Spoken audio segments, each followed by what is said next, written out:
Okay, so we're going to be reading this text, Is the American Dream Still Possible? Just as a reminder, if you haven't already written at the top here, you should be writing that you're going to be reading to determine, one, how do you define the American dream? Or in this case, how does this author, David Wolokinski, define the American dream? And two, do people still have access to the American dream? So those are the two questions that if you ever find any evidence in this text that you feel helps to answer one of them, you'll be either highlighting or underlining that to add to your notes and be part of your class discussion. So I'm going to read the text. I will pause and do our regular annotations for the first paragraph for you, or for the first chunk, and then after that I'll just continue reading and reminding you to pause the video and then continue to do your own annotations as you go. Okay, so the text was published in October 2010. It's by David Wolokinski, and some little intro information they give here is that to be middle class in America once meant living well and having financial security, but today that comfortable and contented lifestyle is harder to achieve and maintain. Parade commissioned Mark Clements Research Inc. to survey Americans nationwide about their finances and outlook for the future.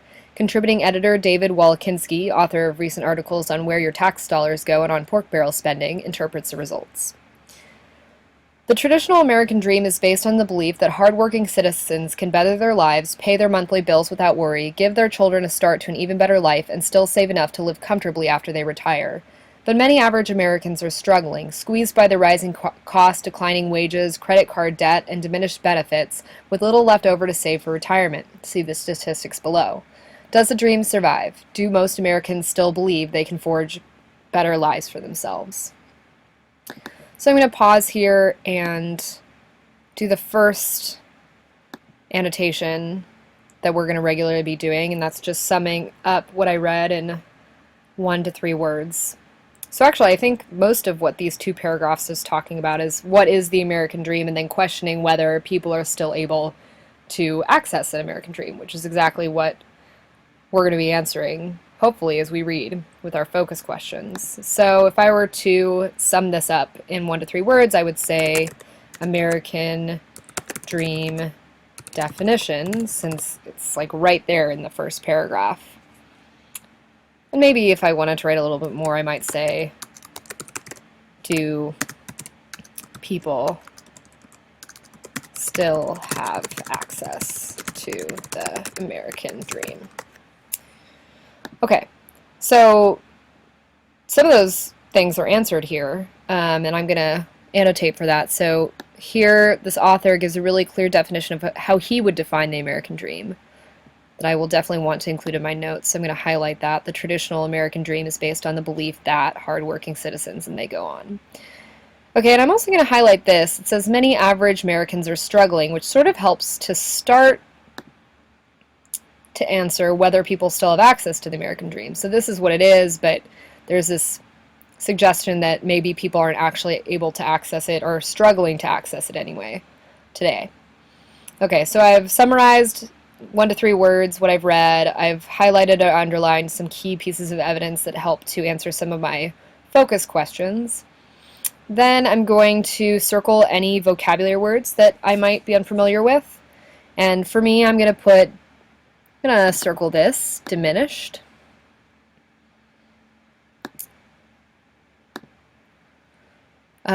You may know what diminished means. It means to lessen or create less of something. Diminished benefits, you have less benefits. But if you didn't know that word, you might circle that. And then also making connections. I'm going to make a connection to this, add a different color. So my connection to this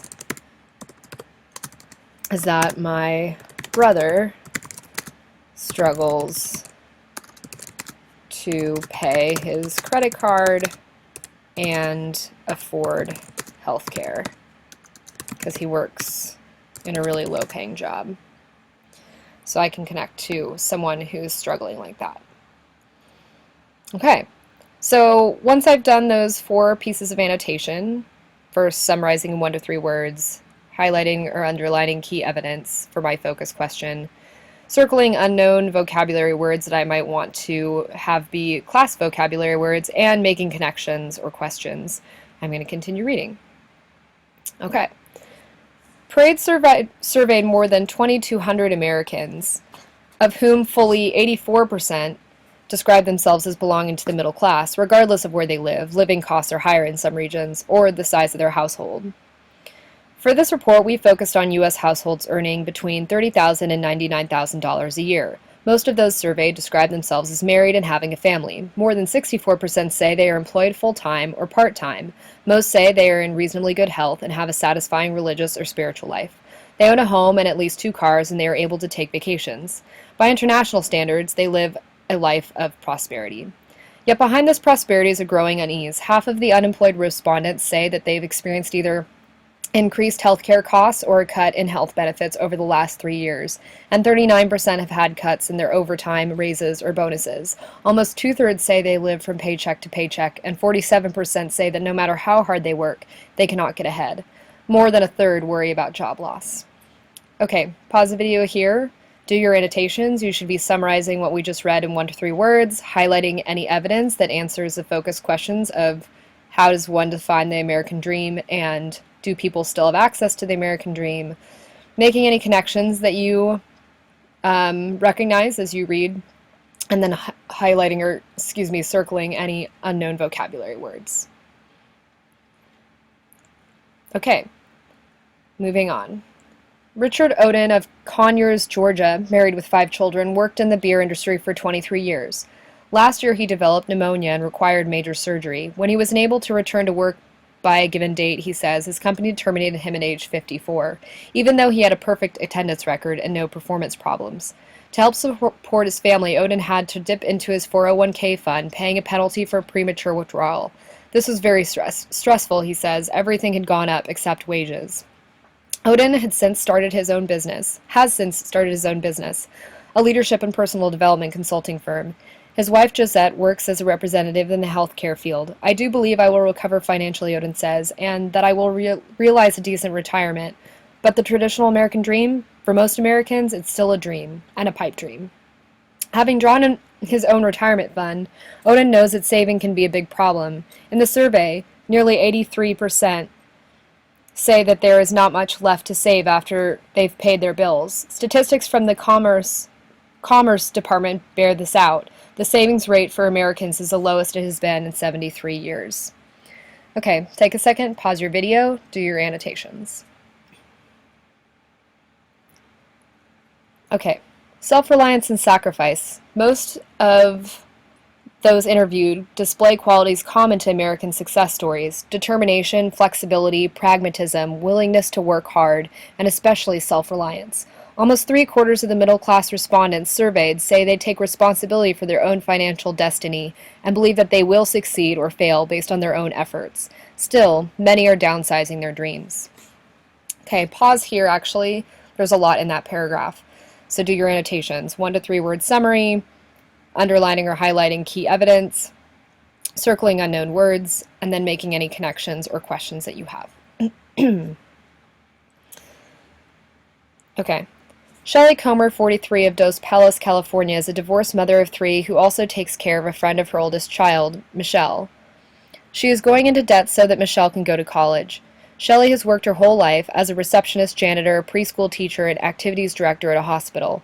Recently, she became a registered nurse and now works the night shift in obstetrics at another hospital. Her annual income is $70,377.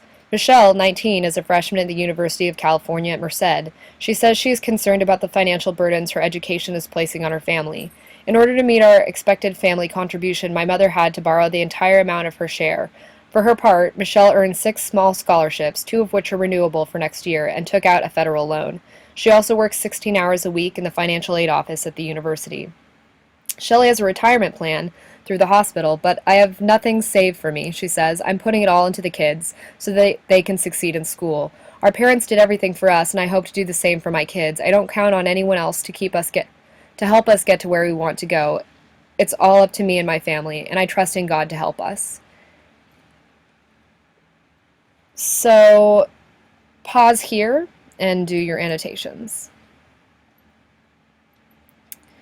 Who was responsible? One of the most intriguing results of the parade survey is that 89% of the middle class believes that businesses have a social responsibility to their employees and to the community, yet 81% believe that, in fact, American businesses make decisions based on what is best for their shareholders and investors, not what's best for the employees. Okay, pause here. This is a key paragraph. Do your annotations for this paragraph.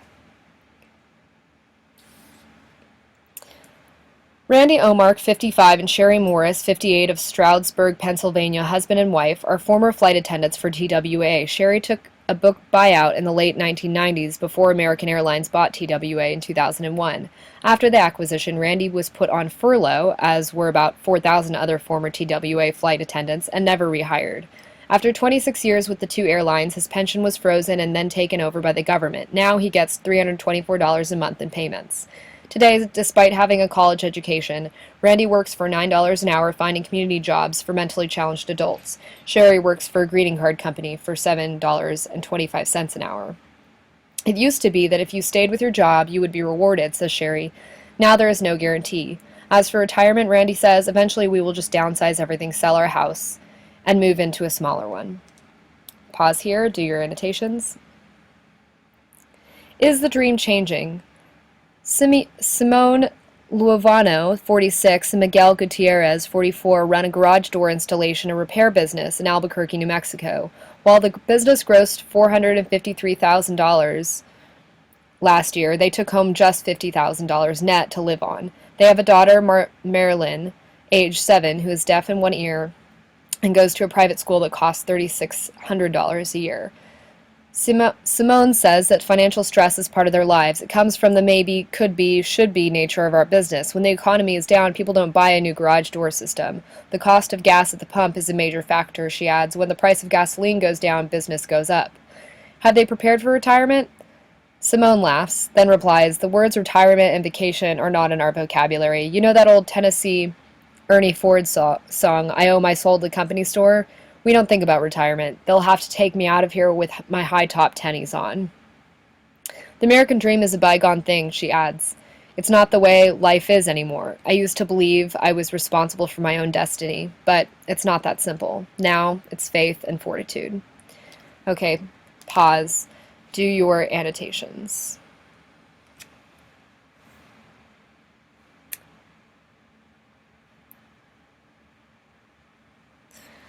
Okay, so this final little piece says, what can you do? In this and every election year, many politicians rev up emotions that keep voters from focusing on the pocketbook and daily life issues that truly matter.